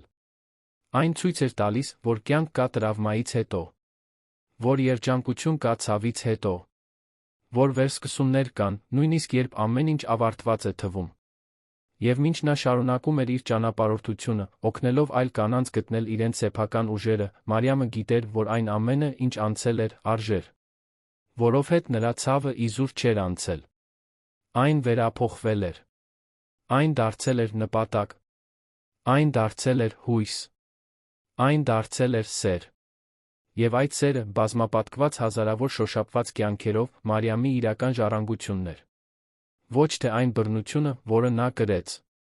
Ոչ թե այն դավաճանությունը, որը նա ապրեց։ Այլ այն ուժը, որը գտավ։ Այն հույսը, որը տարածեց։ Այն սերը, որը ցանեց։ Եվ այսպես, ինչպես փյունիկը, որը վերածնվում է մոխիրներից, Մարիամը ոչ միայն գոյատեց։ Նա բարգավաճեց։ Նա փայլեց։ Նա թռավ։ Պատմության ավարտը։ Սիրելի ունկնդիրներ, հուսով ենք, որ Մարիամի, Ռուբենի բոլոր այն կերպարների պատմությունը, ովքեր հատել են նրանց ճանապարհը, խորապես դիպել է ձեր սրտին։ Եթե դուք հուզվեցիք հաղթահարման այս ճանապարհով, դրեք լայք, բաժանորդագրվեք ալիքին մեկնաբանություններում պատմեք, թե ինչն է ձեզ ամենաշատը տպավորել այս պատմության մեջ։ Մարիամի ուժն էր։ Հենրիի հավատարմությունը։ Տիկին Սելինի անվերապահ սերը։ Թե միգուցե այն ամբողջական փոխակերպումը, որը մենք տեսանք։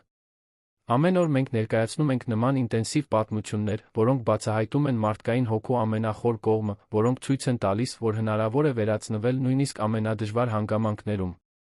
Ձեր ներկայությունն այստեղ շատ կարևոր է մեզ համար։ Կիսվեք այս պատմությունով մեկի հետ, ով պետք է լսի, որ հույս կա, որ ելք կա, որ կյանք կա ցավից հետո։ Սպասում ենք ձեզ հաջորդ դրվագում, մեկ պատմությունով, որը կշարժի ձեր հույզերը, կստիպի ձեզ մտածել մարդու ուժի մասին։ Մինչ շուտով։